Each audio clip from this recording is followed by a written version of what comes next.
A Japanese pilot named the moment he realized something had changed. Somewhere over the open water near the Mariana Islands, in the middle of a fight that had already scattered dozens of aircraft across a sky filled with tracer fire and smoke trails, he lined up on an American fighter that should have been an easy kill. It was the same maneuver that had worked 100 times before, against wildcats early in the war and against the worn-out ferry pilots who sometimes flew whatever the Navy could scrape together. He put a burst of cannon fire into the enemy plane's wing route, the exact spot where a Zero would have folded, caught fire, or simply come apart in mid-air under that kind of punishment. He watched the tracers connect. He watched the impact. The American fighter shuddered. It did not burn. It did not fall. It rolled hard, dove away trailing nothing but a thin line of smoke, and came back around with its own 6 guns blazing. That pilot had just met the Grumman F6F Hellcat, and he was one of thousands of Japanese aviators who were about to learn the same lesson the hard way, often in the last few seconds of their lives. To understand why that moment felt so wrong to him, you have to go back to the plane he thought he already understood. When Japan attacked Pearl Harbor in December of 1941, the Mitsubishi A6M was arguably the best carrier fighter in the world. And for the first year of the war, it proved it again and again. Over the Philippines, Japanese Zeros escorted bombers that wrecked General Douglas MacArthur's Air Force on the ground within days of the war's opening. Over Malaya and Singapore, Zeros and their pilots picked apart British fighters that had performed well enough against the Luftwaffe in Europe, but had nothing to answer a design this refined. Over the Dutch East Indies, over Rabaul, and later over the grim, exhausting months of the fighting around Guadalcanal, the pattern kept repeating. Allied pilots climbed into the air, expecting a fair fight, and found themselves outclassed by a machine built specifically to win the fight they were trying to have. Even at the Battle of the Coral Sea and the Battle of Midway in the spring and early summer of 1942, the first 2 engagements where American carriers managed to inflict serious damage on their own, Zero pilots continued to prove themselves dangerous opponents in the air-cost Japan 4 fleet carriers and, just as importantly, a significant number of experienced maintenance crews, deck personnel and aviators who went down with those ships or were lost covering the retreat. It was not yet a fatal blow to Japanese naval aviation, but it was the first sign that the war was going to be longer and costlier than Japan's pre-war planning had ever assumed. And a longer war was exactly the kind of war that favored whichever side could keep producing pilots and airplanes at scale. The Zero could turn inside almost anything the Allies put in the air. It could climb faster, it carried enough fuel to escort bombers over distances that seemed impossible for a single-engine fighter. And it was flown, in those first months, by some of the most experienced naval aviators on Earth. Many of these men had trained for years before the war even began, moving through a demanding selection process that accepted only a small fraction of applicants, and a number of them had already logged real combat hours flying over China years earlier. They were not just skilled, they were seasoned, and in a fight where instinct and reaction time decide who lives, seasoning matters as much as the airplane underneath you. American pilots flying the Grumman F4F Wildcat learned to respect the Zero the hard way, because respecting it late usually meant dying.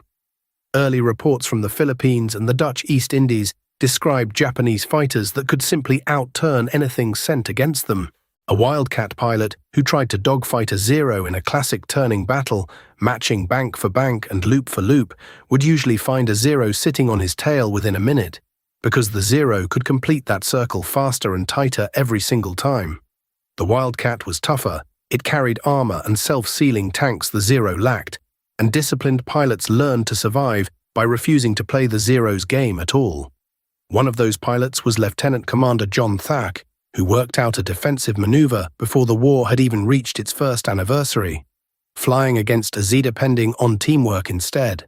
Thatch and his squadron proved the tactic during the Battle of Midway in June of 1942, and word of it spread through the fleet quickly, because a tactic that kept pilots alive traveled fast. But surviving is not the same as winning, and through most of 1942, American fighter pilots in the Pacific were playing defense against an airplane built to punish exactly the kind of fight they knew best. The Thatch weave kept men alive. It did not give the United States Navy control of the sky. For that, American planners needed to understand not just how to survive the Zero, but exactly why it was so good, and exactly what it had sacrificed to get that way. The fighting around Guadalcanal in the second half of 1942 showed just how costly that gap could be.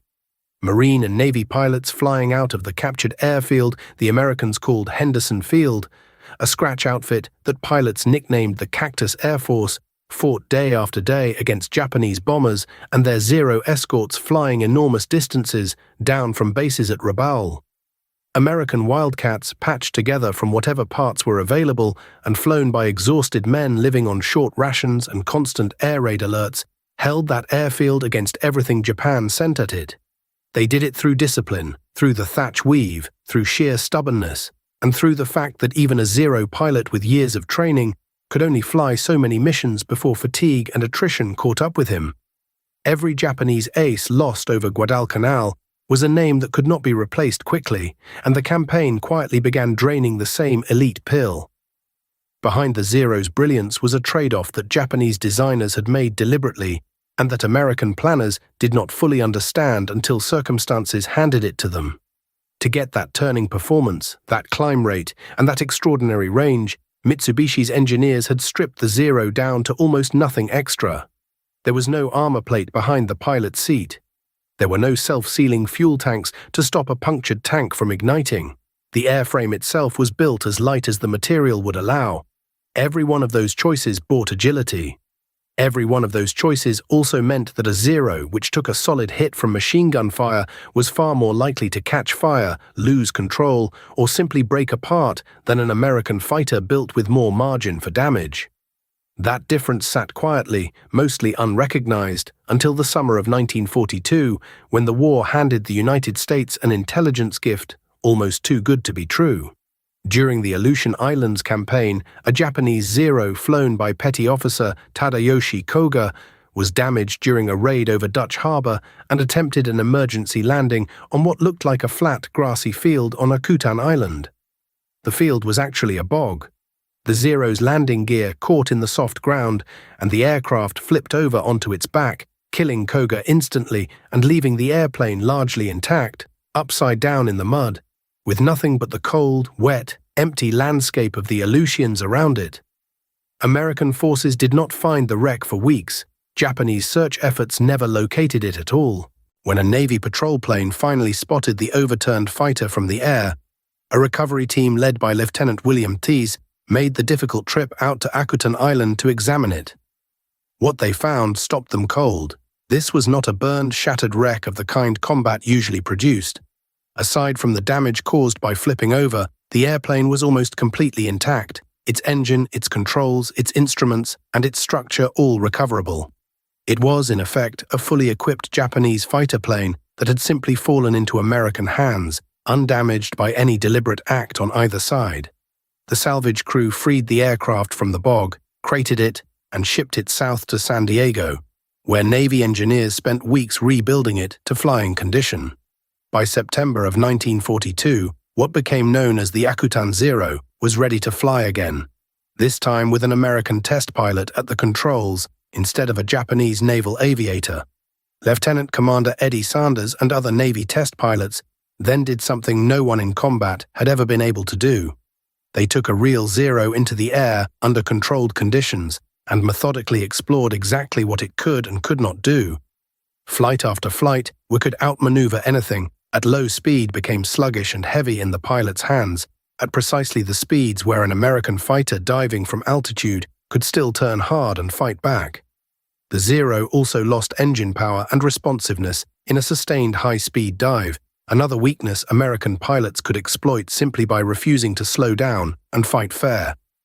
The engineers confirmed what combat had already hinted at as well, the complete absence of armor plate and self-sealing fuel tanks, meaning a Zero that took hits in the fuselage or wing roots was a Zero that could explode, burn, or come apart in the air from damage an American fighter might shrug off entirely.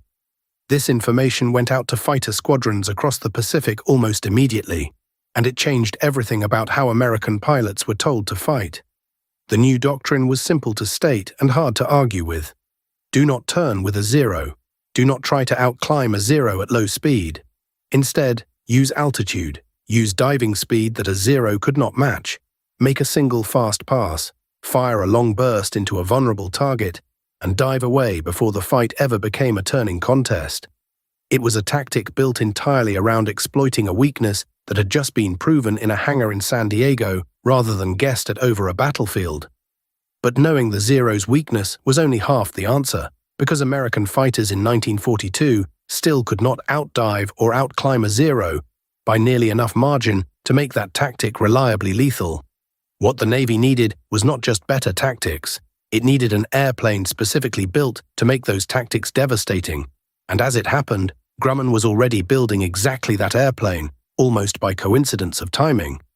Grumman had begun design work on a successor to the Wildcat before Pearl Harbor was even attacked, based on early combat reports out of China and Europe suggesting that American fighters needed more power and more protection than the current generation could offer.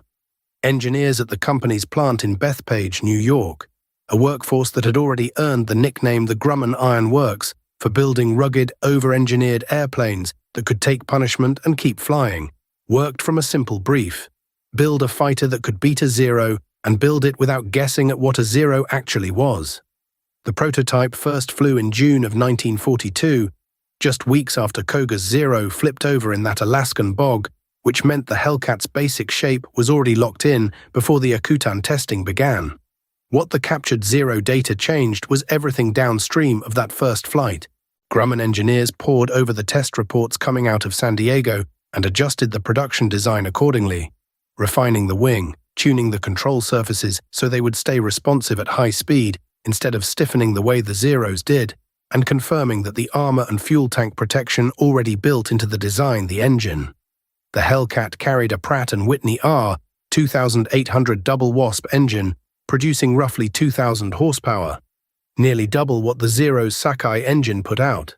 That extra power meant the Hellcat could carry weight the Zero simply could not afford, and Grumman spent that weight budget on survival. A slab of armor plate sat behind the pilot's seat and around the cockpit. The fuel tanks were self-sealing, built with rubber layers that would close around a bullet hole instead of spraying fuel and inviting fire. The airframe itself was rugged, built to absorb battle damage and keep flying rather than shatter. Laid out side by side, the two fighters told the story of two completely different philosophies. A loaded Hellcat weighed close to 12,000 pounds, nearly twice the weight of a loaded Zero, and yet that extra weight did not cost the Hellcat the performance it needed most. It could reach speeds well above 300 miles per hour in level flight, comfortably faster than the Zero, and its 2,000 horsepower engine let it climb and accelerate in ways the Zero's lighter, less powerful engine could not answer once speed entered the equation. The Zero, still relying on essentially the same engine family it had used since before the war began, simply had nowhere left to go. Japanese engineers understood the problem. They did not have the industrial capacity, the aluminum supply, or the engine technology to build a heavier, more powerful successor fast enough to matter, and later Japanese fighter designs that tried to close the gap arrived too late and in too few numbers to change the overall picture. The firepower told the same story. The Hellcat carried 650 caliber machine guns compared to the Zero's mix of 2 rifle caliber machine guns and 2 20mm cannons. The Zero's cannons could be devastating if they connected, but they carried limited ammunition and a relatively slow rate of fire, which meant a Zero pilot often had only a few seconds worth of truly effective bursts before those cannons ran dry. A Hellcat's 6-gun battery, firing far more rounds per second, threw a much denser wall of lead into a target, and against an airframe with no armor and no self-sealing tanks. That wall of lead was catastrophic almost every single time it landed. Speed and diving performance completed the transformation. The Hellcat could not outturn a Zero in a slow-speed dogfight, and American pilots were told not to try. But it could outdive a Zero by a wide margin. It held together at high speed where the Zero's controls turned to lead, and it could disengage from a losing position almost at will. It also folded its wings for storage below deck, a practical touch that let more Hellcats pack onto a single carrier than earlier designs allowed, which mattered enormously once American shipyards began turning out fleet and light carriers faster than Japan could sink them. For the first time, American pilots had an airplane that let the new hit-and-run tactics actually work the way they had been designed on paper. An airplane built to make altitude and speed decisive rather than turning radius. Instructors passing lessons about the Zero's weaknesses and the new hit-and-run tactics directly to the next class instead of those lessons dying with them in the cockpit. It was not a perfect system, and plenty of green pilots still made fatal mistakes in their first engagements, but it was a system that got stronger with every rotation. Japan, by contrast, had entered the war with a small, exceptionally skilled pool of naval aviators and no serious plan to replace them at scale. Pre-war Japanese pilot training was demanding almost to the point of being punishing, producing superb aviators, but only a trickle of them each year, because the program had been built to create an elite corps for a short, decisive war, not a deep bench for a long one. Every experienced pilot lost over Midway, over the Solomon Islands, or in the grinding campaign around Rabaul was a loss the Imperial Japanese Navy struggled to replace with anyone close to the same caliber. And as the war dragged into its second and third years, replacement pilots increasingly arrived at the front with a fraction of the flight hours their predecessors had logged before Pearl Harbor. The Hellcat entered combat in the late summer of 1943, flying its first missions from the carrier Essex and other fast carriers, striking Marcus Island and later Wake Island. And it did not take long for its record to become obvious. Squadron after squadron began reporting the same pattern, favorable exchange ratios that would have seemed impossible a year earlier, American losses that stayed low even in large engagements, and Japanese pilots who seemed increasingly unable to translate their old tactics into results. Pilots who would rise to become some of the Navy's leading aces built their records almost entirely in the Hellcat's cockpit. Commander David McCampbell, flying from the carrier Essex, would eventually become the Navy's top ace of the entire war, credited with 34 aerial victories, almost all of them scored in a Hellcat against Japanese pilots, who, by the time he faced them, were increasingly outmatched in both machine and experience. Pilots who flew both the Wildcat and the Hellcat during the war often described the transition in almost the same terms, relief mixed with something close to disbelief. Men who had spent 1942 nursing a slower, less powerful fighter through fights they were lucky to survive suddenly found themselves in a machine that let them choose when to fight and when to walk away. They could climb above an incoming Japanese formation instead of racing to meet it at the same altitude. They could dive through a formation, fire, and keep diving instead of trying to turn back into a fight where a Zero still held the advantage. Veteran squadron commanders who had lost friends flying Wildcats against Zeros over the Solomons now found themselves teaching new pilots a completely different mindset. Patience instead of desperation, energy management instead of raw maneuvering skill. It was, by every account that survives from the men who lived it, the difference between Hellcat's fuselage, a hit that should have started a fire or severed a control cable, would sometimes do nothing more than punch holes in metal skin and leave the American fighter flying. Cannon rounds that would have blown a Zero's wing off sometimes failed to bring a Hellcat down at all, because the Hellcat structure was built with enough redundancy that a single damaged spar or a torn section of skin did not automatically doom the airplane.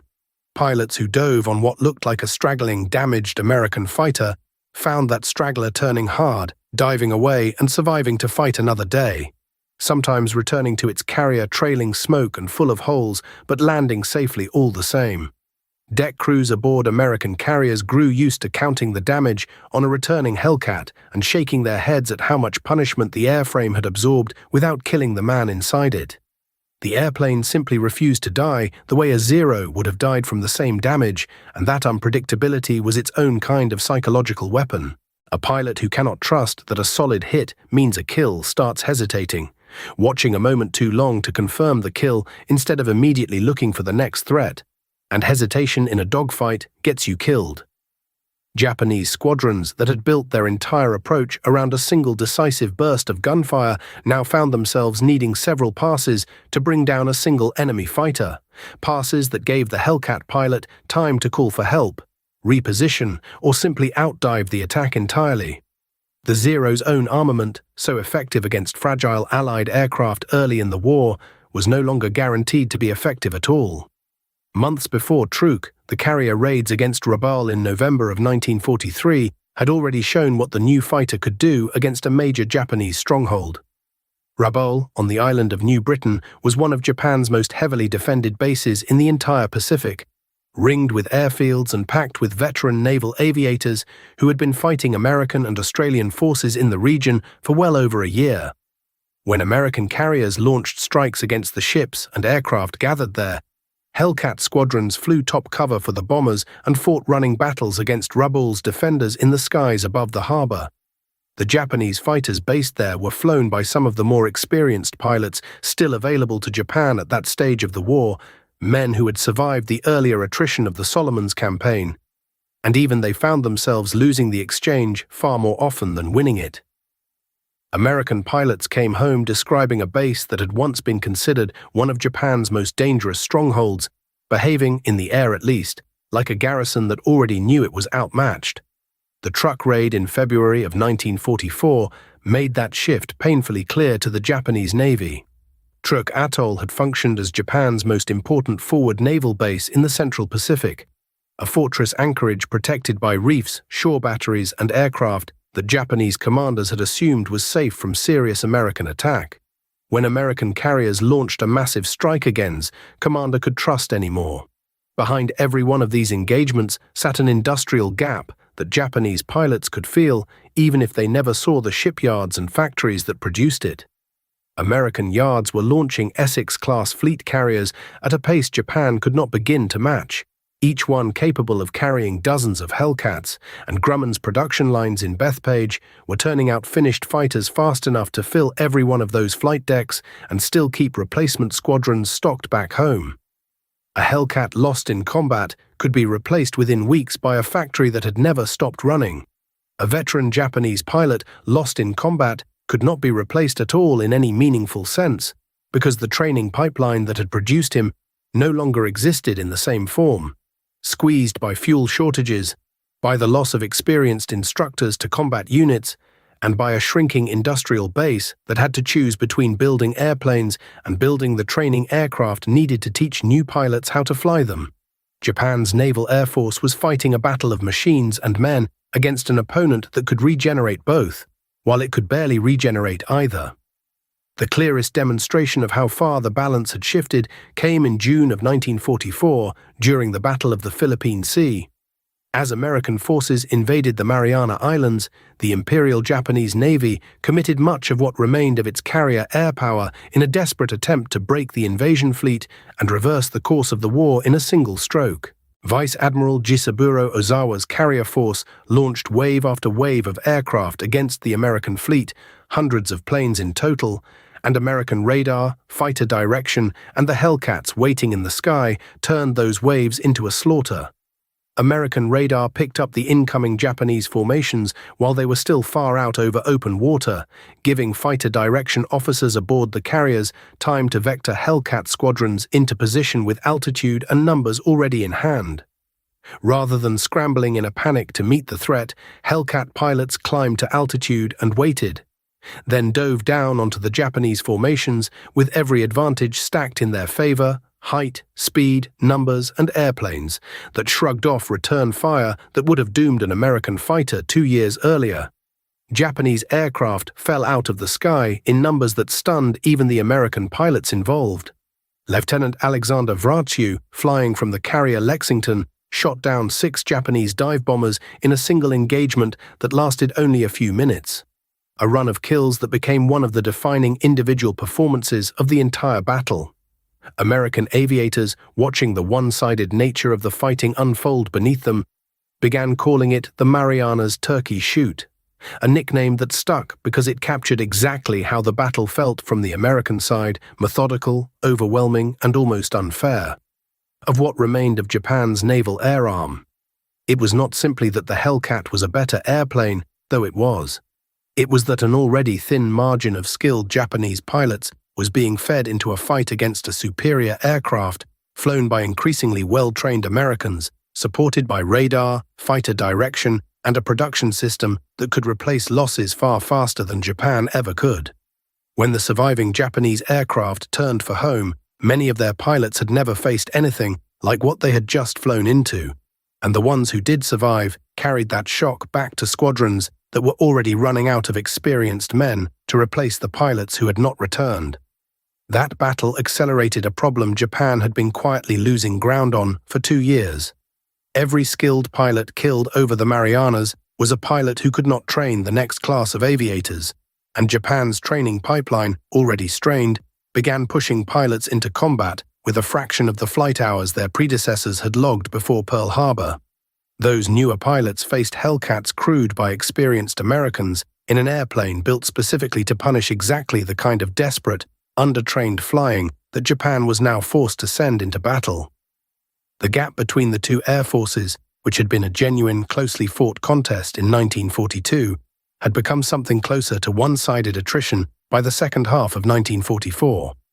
If you are finding this kind of deep dive into World War II aviation interesting, consider subscribing. This channel covers the aircraft, the intelligence battles, and the engineering decisions that shaped the air war every week. Even lower probability of success in open combat. The kamikaze strategy that emerged in late 1944 was, in part, a grim acknowledgement that the air war fought by conventional means, pilot against pilot, machine against machine, had already been lost. It also meant that Japan could still put barely trained pilots into cockpits and extract some military value from them, because a suicide attack did not require the dogfighting skill that conventional aerial combat demanded. And by that stage of the war, dogfighting skill was exactly what Japan's replacement pilots lacked. Even against the kamikaze threat, American Hellcats did most of the heavy lifting in the fleet's defense. Aided by shipboard radar and increasingly refined fighter direction, Hellcat squadrons flying combat air patrols intercepted large numbers of these attacks before they ever reached the ships they were aimed at, diving on kamikaze formations from altitude the same way they had learned to dive on Zeros 2 years earlier. Later variants of the Hellcat, built with radar mounted in a pod under one wing, extended that defense into the night skies, hunting Japanese aircraft that had once used darkness as their only remaining advantage against American air superiority.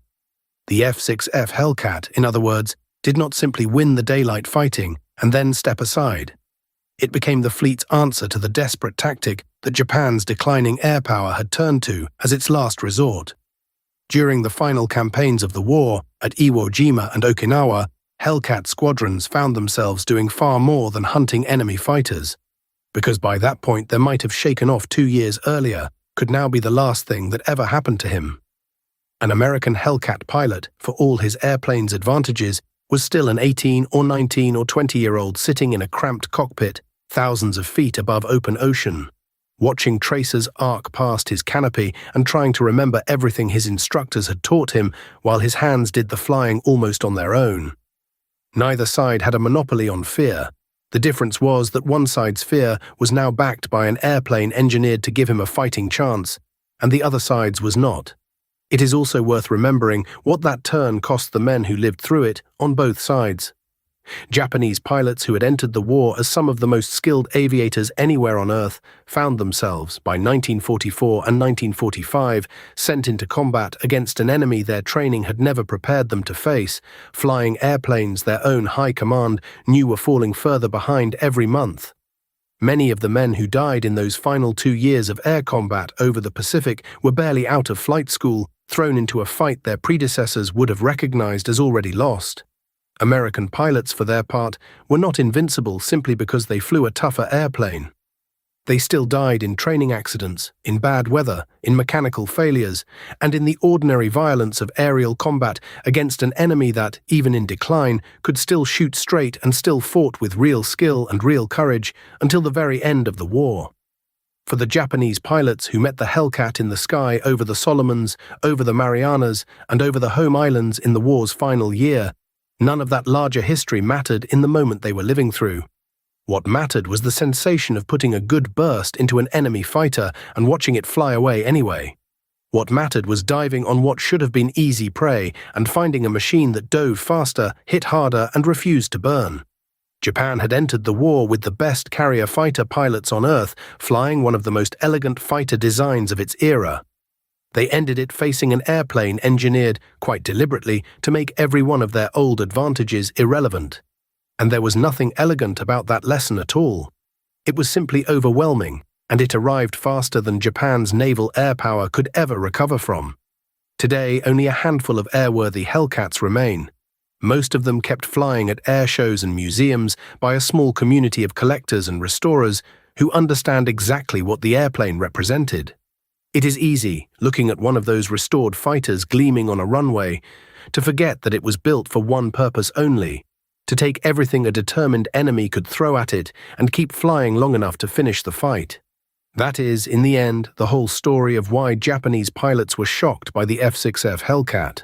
They had spent a year learning exactly how to kill an American fighter, and then the rules changed under them, built from the wreckage of one of their own airplanes in a bog on a cold island most of them had never heard of.